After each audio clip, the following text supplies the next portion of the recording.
စွမ်းအားရှိတဲ့မျက်လုံးပိုင်ရှင်တူဟာဘယ်ရာရဲ့တန်ဖိုးမှန်ကိုမဆိုသိနိုင်ပါတယ်ဒါကြောင့်သူဟာသူ့ရဲ့အလုပ်ရှင်အမျိုးသမီးကိုလိုက်ပြီးကျောက်စိမ်းကျောက်မြတ်တွင်တနေရာကိုရောက်လာခဲ့ပါတယ်သူ့ရဲ့စွမ်းအားတွေအသက်ဝင်လာတဲ့အခါတန်ဖိုးတစ်တန်းလောက်ရှိမယ်လို့ဈေးဖြတ်ထားတဲ့ကျောက်စိမ်းတုံးကြီးတစ်ခုကိုတွေ့ရပေမဲ့တကယ်တန်ဖိုးကဒေါ်လာ1000ပဲရှိတာကိုသိလိုက်ရပါတယ်သူတော်လေးကိုအံ့အားသင့်သွားပြီးဒီလိုကျောက်စိမ်းတူးဖော်တဲ့လုပ်ငန်းကတော်တော်လေးစူးစမ်းထိုးထွင်းဉာဏ်လိုအပ်တယ်လို့ရုတ်တရက်တွေးလိုက်မိပါတယ်အဲ့ဒီအချိန်မှာသူ့ရဲ့စွမ်းအားတွေကတကြော့ပြန်အသက်ဝင်လာပြန်ပြီးအမိုက်ပုံလိုစွန့်ပစ်ထားတဲ့အစုအပုံတွေကတန်ဖိုးဒေါ်လာ4 သန်းထိရှိတဲ့အဖိုးတန်ကျောက်စိမ်းတွေကိုရှာတွေ့လိုက်ပါတယ်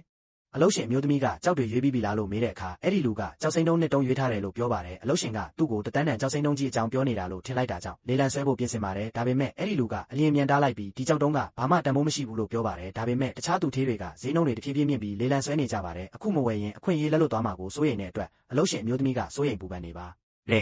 အဲ့ဒီလူကသူ့လုပ်ရှင်ကိုအမိုက်ပုံနေရာစီခေါ်သွားပြီးအဲ့ဒီကျောက်စိမ်းတုံးနှစ်တုံးကိုဒေါ်လာ2000ပေးပြီးဝယ်ယူလိုက်ပါတယ်အလုပ်ရှင်မျိုးသမီးကတန်တရားနည်းနည်းရှိပေမဲ့လည်းပိုက်ဆံပေးလိုက်ပါတယ်နောက်ပိုင်းမှာတခြားသူထေးတဦးကအဲ့ဒီကျောက်စိမ်းတုံးကြီးကိုနှစ်တန်းနဲ့ဝယ်ပြီးခွဲကြည့်လိုက်တဲ့အခါလူတိုင်းစိတ်ပြတ်သွားကြပါတယ်အထဲမှာကျောက်စိမ်းလုံးဝမပါပါဘူးသူထေးလည်းတအားစိတ်တက်ကြသွားပါတယ်